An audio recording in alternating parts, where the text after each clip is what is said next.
Qual a maior dificuldade para um casamento muito bom? O que está ali na base, o que você precisa saber, né? O que é ali o mínimo que pode causar um grande efeito na tua vida e no teu casamento. Vou te falar, então fica comigo até o final. Eu sou Guilherme Gomes, um terapeuta matrimonial cristão, o teu terapeuta matrimonial cristão. E eu vou te explicar hoje, né? Qual a maior dificuldade para um bom casamento. Então já anota aí. A maior dificuldade para um bom casamento é você entender que o outro pensa completamente diferente de você. Isso parece simples, mas é tão importante, tão impactante nos casamentos, né? Eu vou até aumentar um pouquinho essa frase para ela ficar mais clara. É entender, né? Porque o outro pensa, age completamente diferente de você. Porque nós agimos no mundo, né? Nós fazemos as coisas conforme que nós pensamos, né? Então, ali no casamento, o outro faz coisas muito diferentes do que nós queríamos que o outro fizesse. Mas ele faz essas coisas diferentes porque ele pensa diferente, né? Ela pensa diferente. Então, entender que o outro pensa de um modo completamente diferente da nossa faz toda a diferença. Toda a diferença. Vou te explicar. Olha só. Tudo que nós agimos no mundo, nós agimos conforme o que está no nosso imaginário, né? Dentro da nossa mente. A gente só é capaz de fazer o que a gente imagina, a gente repete os hábitos, tudo aquilo que a gente fez na nossa vida.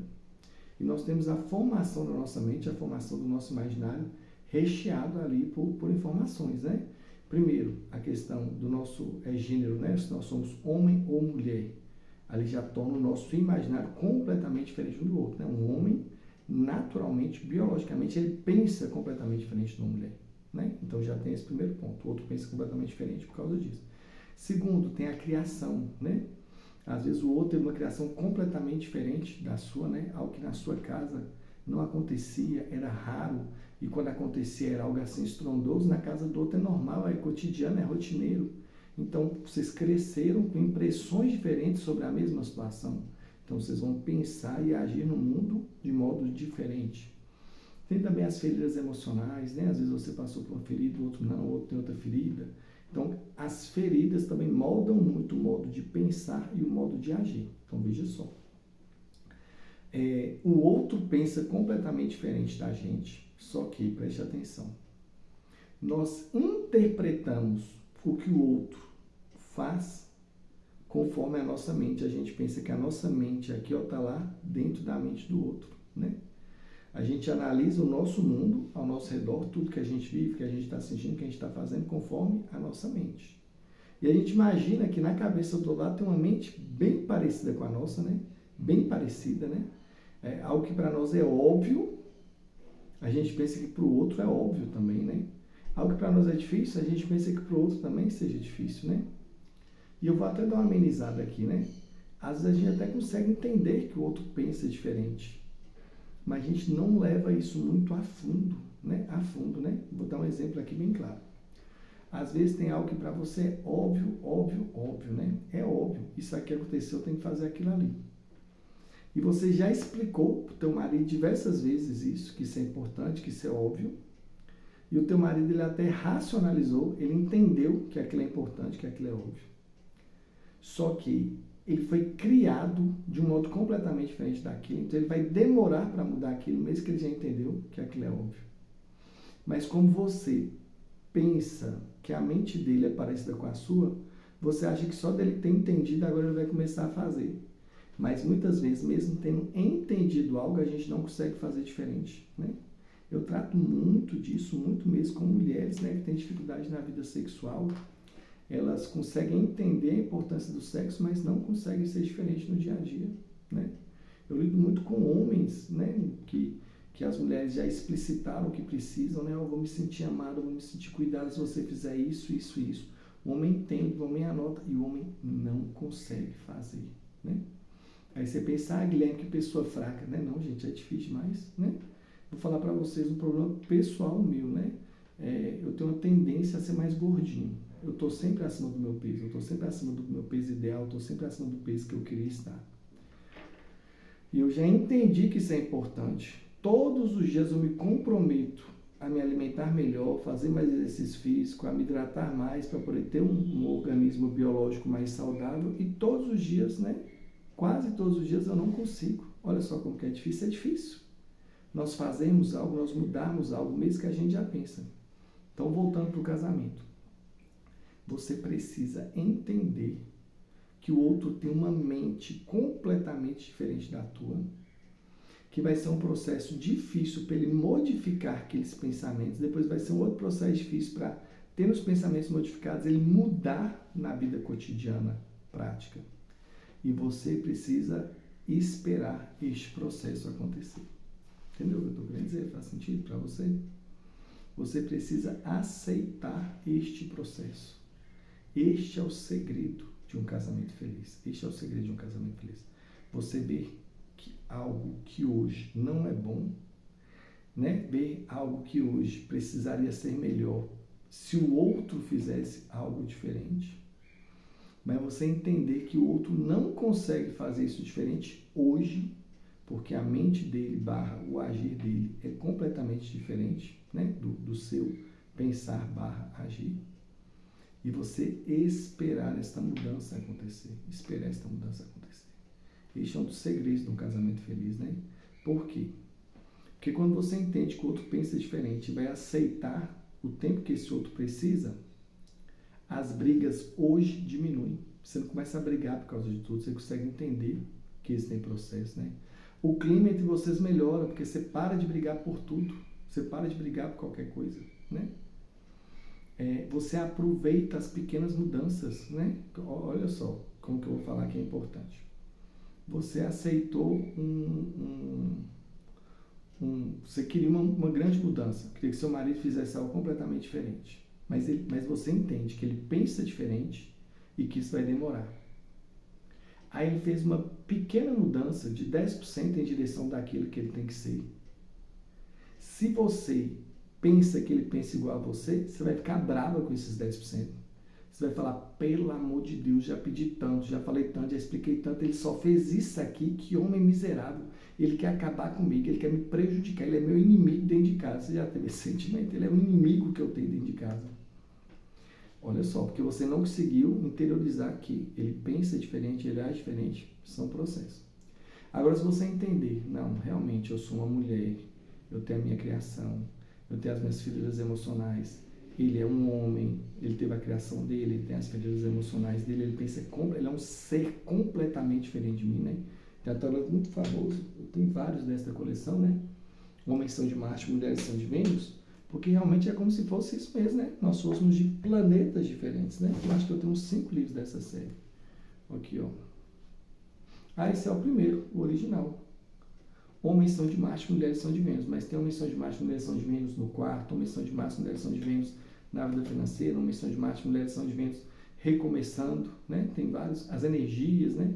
Tem vários, todos do John Gray, ele é maravilhoso. Mas melhor do que ele fala, né? É como se homem e mulher fossem seres de espécies diferentes, de planetas diferentes. Então, quando você pensa que o teu marido, né? Aquela mudança de 10%, quando você pensa, você percebe que o teu marido, que é a tua esposa, é um ser completamente diferente, você fica feliz com aqueles 10%. Você fica feliz com aqueles 10%. Vou dar um outro exemplo aqui que vai deixar os homens mais animados, né? A sua esposa, ela tem uma dificuldade na área sexual, né? Por quê? Porque ela é mulher, mulher normalmente já tem intimidade sexual mais retraída mesmo, isso é normal. Segundo, ela teve uma criação ali, né? Bem puritana, né? Então ela já é mais retraída. E terceiro ponto, ela tem uma ferida emocional nesse sentido, né? Uma coisa do pai ou da mãe, ou ela não casou virgem, as primeiras experiências dela foram terríveis, então ela tem essa área sexual completamente diferente. E aí você está batalhando para ela melhorar e tal, vocês estão conversando, dialogando, ela começa a ficar, né, mais aberta. E aí você está com vontade, com saudade de namorar e tal. Ela não está disposta. Mas ela se dispõe a vocês dormirem ali abraçadinhos, né? Com uma roupinha leve, talvez até nus, né? Olha só. Se você, marido, entender, ela é um ser completamente diferente para mim, a sexualidade para mim é uma coisa, para ela é outra. O fato dela estar disposta a dormir abraçadinho é só 10% do que eu quero, mas eu vou aproveitar esses 10% e vou ser feliz. Aí você, marido, vai lá e dorme abraçadinho com ela, aconchegado com ela. Curte esses 10%. E eu tenho certeza que no dia seguinte esses 10% pode aumentar. para 11, 12, 15, 20%. Você entendeu que ela é diferente e aproveitou o processo que ela pode te dar. Agora, se você não, você é revoltado, aí você está querendo namorar, ela pega e fala, eu não consigo namorar hoje, mas eu consigo dormir agarradinha, você fica revoltado. Eu não quero migalhas, para ter migalhas eu prefiro não ter nada. Aí vai ter briga, aí vai ter ranger de dentes, aí você vai dormir no outro quarto, aí você vai começar a tratar ela mal no outro dia, ela vai demorar mais um mês para ter coragem de dormir abraçado com você. Faz sentido, meu irmão, isso que eu estou falando para você? Faz sentido, esposa, isso que eu estou falando para você? Você precisa aproveitar o processo, aproveitar os 10%, depois 10%, depois 10%. Lembre-se, você vai ficar casado para sempre aqui nessa terra, né? Só lá no céu que o casamento vai se tornar né? Vai ser dissolvido, vai ser outra coisa lá no céu. Então dá tempo de esperar o teu marido mudar, dá tempo de esperar a tua esposa mudar. 10% é algo maravilhoso, porque se fosse 10% ali, com algumas semanas, alguns meses, chegava a 100%, né? Então melhorou um pouquinho, entende? Nossa, ela é tão diferente, isso aqui que ela fez é uma prova de amor, é algo maravilhoso. Aproveita este pouquinho, você vai ser feliz no seu casamento. Então, fazendo um resumo aqui de tudo que eu anotei, né? Qual a maior dificuldade para um bom casamento? Entender que o outro pensa / age diferente. Aquilo que o outro faz não é culpa dele, isso aqui é importante, né? Porque quando a gente não entende que o outro é diferente, a gente pensa que o outro pensa igual a gente. E o outro não consegue fazer aquilo que nós precisamos, nós chegamos ao ponto de pensar assim, o outro faz aquilo para nos prejudicar, para nos atrapalhar, mas muitas vezes não é culpa do outro, é porque realmente o outro pensa tão diferente que não consegue agir daquele modo que você precisa.